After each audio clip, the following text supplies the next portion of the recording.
আমরা একটু জানতে চাই যে ডিক্লারেশনে কি আদেশ হয়েছে।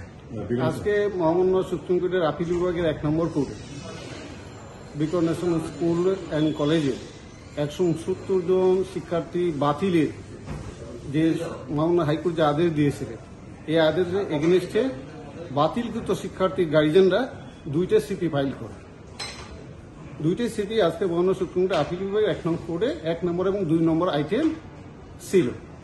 মহামান্য আপিল বিভাগ শুনানি অন্তে সিপি 2টাই ডিসমিস করে দেয়। পরে এখন হলো যে যারা 170 জন ভর্তি বাতিল করে দিল এই বিকাশ ন্যাশনাল স্কুল অ্যান্ড কলেজ, এই ভর্তি বাতিলই থেকে যাবে, তবে ওয়েটিং লিস্টে 170 জন ভর্তি করার সুযোগ পাবে। এটা বর্তমানে কি অবস্থা? অনেকদিন তো হয়ে গেল। বর্তমানে তারা কোনো এই যে 170 জন যাদের ভর্তি বাতিল করা হলো, তারা কেউ আর স্কুলে অধ্যয়নরত না হয় নেই, যেহেতু তাদের ভর্তি বাতিল করে দেওয়া হয়েছে অলরেডি। ওইগুলো কি ভ্যাকেন্ট আছে না কোনো ভর্তি হয়েছে নাকি? এর মধ্যে কোনো ভর্তি হয় নাই। 169 জন ওয়েটিং লিস্ট থেকে প্রথম অপেক্ষমান তালিকা থেকে সিরিয়াল অনুসারে আইন অনুসারে ভর্তি করানো হবে। এখন তো জুলাই মাস, এই সময় কি নতুন ভর্তি কেউ হবে?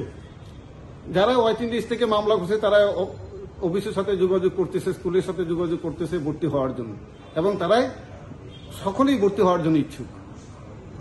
মানে কোর্ট কি বলে দিয়েছে যে ওয়েটিং লিস্ট থেকে ভর্তি করতে হবে? না, কোর্টে এটা হাইকোর্টের রায়ে বলে দেওয়া আছে। ওই আদেশে আজকে ওইটাই তো বহাল থাকলো। ওইটা হাইকোর্টের জাজমেন্টটাই বহাল আছে। ওকে, থ্যাংক ইউ। এবং 6+ বলতে 6 to 7 এর মধ্যে হতে হবে, অর্থাৎ 6 এর বেশি হলে হবে না। মহামান্য আপিল বিভাগ এই কথাটা বলেছে। ওকে, থ্যাংক ইউ।